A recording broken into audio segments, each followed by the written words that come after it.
आप सभी का स्वागत है बच्चों। हम पढ़ रहे हैं कक्षा 5वीं हिंदी से प्रश्न बैंक में। आज का जो पाठ है वो है क्यों क्यों छोरी, क्यों क्यों छोरी। तो इसका जैसे कि हम अभ्यास देखते हैं, तो देखिए आप शुरू से अंत तक आप जरूर देखिए, आपको बहुत सारा सीखने को मिलेगा। चाहे आप 5वीं पढ़ रहे हों, चाहे नहीं पढ़ रहे हों, या अभी आप जो है आगे चल करके पढ़ने वाले हों, सब तरह के लिए ये वीडियो महत्वपूर्ण है। बहुत सारी चीजें सीखने को मिलती हैं। तो हम प्रश्न में आते हैं। सही उत्तर चुनकर सही का निशान लगाना है।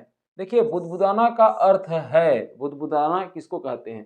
तो धीरे धीरे बोलने को, या गुस्सा करने को, या बूंद बूंद टपकना को। तो इसका सही उत्तर है धीरे धीरे बोलने को हम क्या कहते हैं? बुदबुदाना। फिर हम देखते हैं कि काला सांप शब्द में काला है। देखिए सांप क्या है?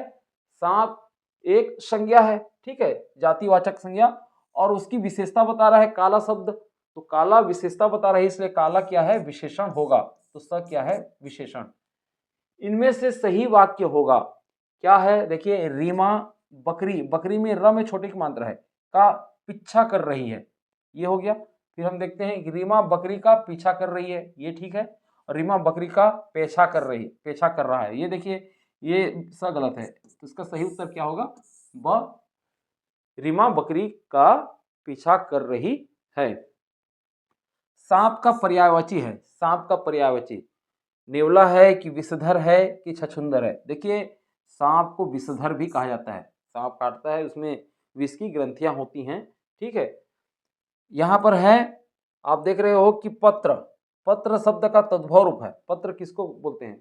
पत्र एक तत्सम शब्द है, यानी संस्कृत का शब्द है। और पत्र से हिंदी का कौन सा शब्द बना हुआ है? तद्भव, माने उससे उत्पन्न, संस्कृत से उत्पन्न। तो पत्र का तद्भव रूप होगा पत्ता। इसका सही उत्तर होगा पत्ता। यहाँ पर ब है पत्रा, और यहाँ पर पेटी है, ये नहीं है, ठीक है। फिर अगला हम प्रश्न देखें। मोहिनी के पास एक सुंदर टोकरी है। इस वाक्य में टोकरी शब्द है। देखिए टोकरी क्या है? यहाँ पर हम देखें तो सुंदर टोकरी है मोहिनी के पास। तो सुंदर क्या है? विशेषण है। और ये किसकी विशेषता बता रहा है? टोकरी का, ठीक है। तो अविशेषण है? नहीं है, विशेषण का काम तो सुंदर कर रहा है ना। फिर हम देखते हैं टोकरी क्या है? विशेष्य है। जी हाँ, ये ब क्या है? विशेष्य। जिसकी विशेषता बताई जाए उसको हम विशेष्य कहेंगे। तो टोकरी क्या है? विशेष्य है। और क्रिया तो खैर काम होता है, तो ये नहीं है। फिर हम देखते हैं सिर। सिर शब्द का तत्सम रूप है। सिर क्या है? तद्भव शब्द है। तो इसको जो है तत्सम रूप इसका क्या होगा? शीश होगा, या ये देखिए सड़क का स है शीश, और इसमें शक्कर के समय छोटे एक मात्रा है। तो ये भी गलत है और ये भी गलत है। सही इसका जो लिखने का ढंग है, सही इसका वर्तनी, वो स में बड़े की मात्रा शी और श, शीश, ये होगा, ठीक। फिर अगला हम देखते हैं कि शाला में तुम कौन कौन सी वस्तुएं देखते हो जो पढ़ने लिखने के लिए जरूरी है, उनकी सूची बनाना है। तो हम देखते हैं कि पढ़ने के लिए पाठ्य पुस्तकें और लाइब्रेरी की किताबें हो गई, चार्ट और पोस्टर हो गया, अखबार हो गया, और जितने भी ई लर्निंग सामग्री हैं, जो भी हम इंटरनेट से निकालते हैं जो सामग्री, उसकी बात है। लिखने के लिए जो सामग्री होती है, जिसमें से हम देखें तो पेंसिल हो गया, पेन हो गया, नोटबुक हो गया, बोर्ड या और चाक हो गए, मार्कर और व्हाइट बोर्ड, ठीक है। मार्कर और व्हाइट बोर्ड भी लिखने के सामग्री होते हैं। अभी जैसे हम बात करें तो लिखने के लिए आपका ये डिजिटल बोर्ड भी है ना, और ये डिजिटल पेन, तो इसको भी आप लिख सकते हैं। अगला है कि जब कक्षा में तुम्हारे मन में कुछ प्रश्न उठते हैं तो तुम शिक्षक से प्रश्न पूछते हो या झिझकते हो? हमें प्रश्न क्यों पूछने चाहिए, इसको आपको बताना है। देखिए शिक्षक से प्रश्न यदि आप लोग पूछते हो ना बच्चों, तो ये तुम्हारी जिज्ञासा का प्रतीक है, आप जानना चाहते हो, ठीक है। प्रश्न पूछने के बाद जब वो उत्तर देते हैं, तब आपका ध्यान जो है और ज्यादा केंद्रित हो जाता है। तो प्रश्न तो पूछने ही चाहिए, ठीक है, क्योंकि प्रश्न पूछने से हमारी जिज्ञासा का समाधान होता है। साथ में हम देखें तो इससे हमें विषय को बेहतर समझने में मदद मिलती है, नए विचार और ज्ञान प्राप्त होते हैं, हमारी सोचने और तर्क करने की क्षमता बढ़ती है, शिक्षक से संवाद करने में आत्मविश्वास बढ़ता है। झिझक दूर होती है और हम अधिक सक्रिय हो जाते हैं। साथ में हम देखें तो सीखने की प्रक्रिया को रोचक ये बनाता है प्रश्न पूछना, और गुरुजी को भी अच्छा लगता है ना, शिक्षकों को, कि कोई उससे प्रश्न पूछ रहा है तो उनको जो है क्या बताना चाहिए ये भी उनको मालूम हो जाता है। ठीक है, हमारी गलतफहमियां दूर होती हैं और इससे परीक्षा में अच्छे अंक प्राप्त करने में मदद मिलती है। प्रश्न पूछना एक अच्छा विद्यार्थी बनने की निशानी है। तो आप भी हमें प्रश्न कीजिए कमेंट के माध्यम से, यदि कोई चीज़ समझना है या इस वीडियो में आपको समझ में ना आ रही हो, कुछ भी ऐसी चीज़ें, आप हम तक जरूर अपनी बात शेयर कीजिए। ठीक है, हम भी आपके टिप्पणी को पढ़ते हैं। ठीक है, यहाँ पर देखें कि लड़कियों को भी लड़कों के समान पढ़ाई क्यों करनी चाहिए, सोचना है और आपको लिखना है। साथ में हम देखें नीचे कुछ ऐसे प्रश्न लिखो जिन्हें पूछते समय तुम झिझकते हो, और साथ में ये भी है प्रश्न कि खाली डिब्बों को भरकर गाड़ी वान की तरह अन्य शब्द बनाना है जिसके अंत में वान प्रत्यय लगा है। ठीक है, तो जैसे कि गाड़ी वान, वैसे ही हम देखें तो धन वान हो गया। ठीक है, बल वान, ये इस तरह से आप लिख सकते हैं। ठीक है, और क्या लिख सकते हैं, और लिख सकते हैं आपका पहलवान भी लिख सकते हैं। तो पहलवान के लिए तो खैर 4 शब्द नहीं है और उसमें लिखना पड़ेगा। ठीक है, तो गाड़ी वान हो गया। ठीक, और भी आप सोच करके लिखिए। ठीक है, यदि तुम बड़े होकर के शिक्षक या शिक्षिका बनोगे तो बच्चों के लिए क्या क्या क्या कार्य करोगे, आपको सोच करके लिखना है। सांप काटने पर हमें क्या करना चाहिए, ये भी आपको लिखना होगा। तो हम कुछ का उत्तर आप लोगों को बता रहे हैं, जैसे कि लड़कियों को भी लड़कों के समान पढ़ाई क्यों करनी चाहिए। वैसे लड़कियां भी अब पढ़ रही हैं, ठीक है, लेकिन कुछ बच्चियां अभी भी नहीं पढ़ रही होंगी, तो आप उनको प्रेरित कीजिए। ठीक है, तो लड़कियों को लड़कों के समान पढ़ाई करनी चाहिए, क्योंकि देखिए शिक्षा हर बच्चे का अधिकार है। शिक्षा हर बच्चे का अधिकार है। 6 से 14 वर्ष के बच्चों को निःशुल्क और अनिवार्य शिक्षा का अधिकार मिला हुआ है। बच्चों, यदि कोई परिवार यदि किसी बच्चे को नहीं पढ़ा रही है तो उनके परिवार वालों को जेल भी हो सकती है। ये पढ़ाना बहुत जरूरी है उन लोगों के लिए। ठीक, दूसरा है शिक्षित लड़कियां आत्मनिर्भर बनती हैं, वे अपने परिवार और समाज को बेहतर बना सकती हैं। साथ में हम देखें तो समान शिक्षा से समाज में लैंगिक समानता आती है। शिक्षित लड़कियां देश के विकास में योगदान दे सकती हैं। साथ में वे अपने अधिकारों के प्रति जागरूक होती हैं और समाज में उनके प्रति सम्मान बढ़ता है। वे आर्थिक रूप से स्वतंत्र बनती हैं और लड़कियों की शिक्षा से अगली पीढ़ी भी शिक्षित होती है। जो माएँ शिक्षित होती हैं वो अपने बच्चों को जरूर पढ़ाती हैं। ठीक है, इससे समाज में एक सकारात्मक बदलाव आता है। ठीक है, तो नारी पढ़ेगी विकास गढ़ेगी, ऐसा आपको स्लोगन भी सुनने को मिलता होगा। अगला जैसा कि प्रश्न है कि नीचे कुछ ऐसे प्रश्नों को लिखिए जिन्हें पूछते समय तुम झिझकते हो। तो ऐसे क्या चीजें हो सकती हैं, जैसे कि यहाँ पर है कुछ उदाहरण। मैं यह सवाल नहीं समझ पा रहा हूँ, ऐसा आप लोग पूछने में जरूर संकोच करते होंगे। क्या आप समझा सकते हैं, ऐसा जो है आप डबल जो है पूछने में आपको थोड़ा संकोच होता है। कोई चीज जो है आपको बताया जा रहा है और आप उसको समझ नहीं पा रहे हैं, और बाकी बच्चे लोग समझ गए, मैं क्यों पूछूं, और बाकी लोग समझ गए हैं तो मुझे पूछने पर फिर सर जो है नाराज हो जाएंगे, ऐसा आप लोग झिझकते होंगे। ऐसा नहीं झिझकना चाहिए। फिर यह विषय इतना कठिन क्यों है, ऐसा भी पूछना।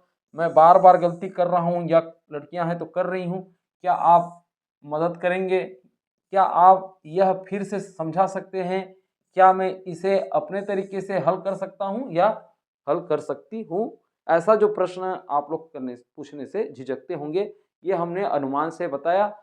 आप और किन प्रश्नों से झिझकते हो उसको आप ऐड कर सकते हैं, अपने जवाब में लिख सकते हैं। फिर हम देखें, यदि तुम बड़े होकर के शिक्षक या शिक्षिका बनोगे तो बच्चों के लिए क्या क्या कार्य करोगे। तो बच्चों को अच्छी शिक्षा दूंगा या दूंगी, ये हमने कुछ चीजें आपको मदद के लिए लिख दिया है। आप चाहें तो और कुछ भी लिख सकते हैं, मैं बार बार इस चीज को आप लोगों को बता रहा हूँ। ठीक है, या आप वीडियो पॉज करके इसको जो है आप लिख भी सकते हैं अपने नोटबुक में। और आशा है आप वीडियो देखते समय जरूर कॉपी और पेन लेकर के बैठते होंगे।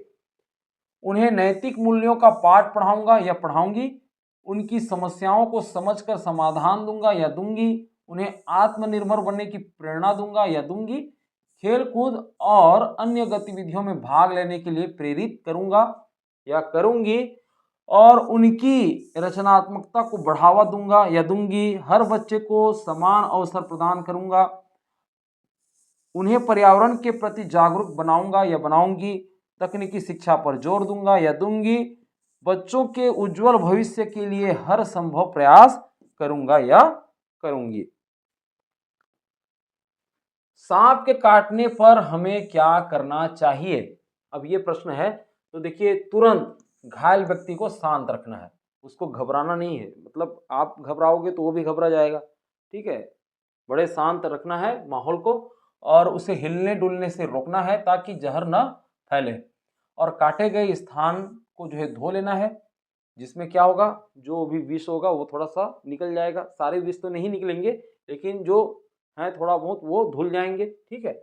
और एक साफ कपड़े से घाव को ढकना है और तुरंत नज़दीकी अस्पताल या डॉक्टर के पास जाना है और सांप की पहचान करने की कोशिश करना है। देखिए, अलग अलग सांप का अलग अलग जहर होता है, उसके हिसाब से इंजेक्शन लगता है, एंटीवेनम। तो लेकिन उसे पकड़ने की कोशिश न करें, ठीक है। घरेलू उपचार पर भरोसा न करें और घायल व्यक्ति को आराम दें और काटे गए स्थान को ऊंचाई पर न रखें। ऊंचाई पर न रखें मतलब ऊंचाई पर रखोगे तो क्या हो जाएगा, काटे गए स्थान को ऊंचाई पर न रखें। और समय पर इलाज से जान बचाई जा सकती है। समय पर मतलब ये हर चीज के लिए लेट लतीफी जरूरी नहीं, मतलब आपको तुरंत जो है अस्पताल के पास जाना है ना। तो काटे गए स्थान को ऊंचाई पर न रखें। ऊंचाई पर रखोगे तो ब्लड सर्कुलेशन फिर बढ़ सकता है, सब तरफ जहर फैल सकती है, ये है बात। फिर आगे हम देखें जो असाइनमेंट है प्रदत्त कार्य, उसमें से हम देखते हैं कि अपने आसपास पाए जाने वाले सांपों के नामों की सूची आपको लिखना है। देखिए, हम लोगों ने कुछ कुछ लिख दिया है, कोबरा या नाग, फिर हम देखते हैं करैत, फिर धामन, जिसको चूहा सांप बोलते हैं, चूहा को पकड़ के खाता है ये, रसेल वाइपर, हरा लता सांप और समुद्री सांप। ये कुछ सांपों के नाम हमने लिख दिया है। यहाँ पर है कि सांप का चित्र बनाकर के उसका नाम और रंग भरना है। तो आपको सांप का चित्र बनाना है, आप सांप का चित्र बना सकते हो, ये इस प्रकार से आप कुछ भी ढंग से बना सकते हैं। और यहाँ पर हो गया ये इस तरह से, ठीक। तो सांप का चित्र बनाते समय कोबरा या नाग का चित्र बनाया जा सकता है, ठीक है। और इसे काले और भूरे रंगों में भरा जा सकता है। तो आप कोबरा और नाग का इस टाइप का आप बना सकते हैं, ठीक। तो ये कुछ इस तरीके से आप इसको कर सकते हैं, ठीक है।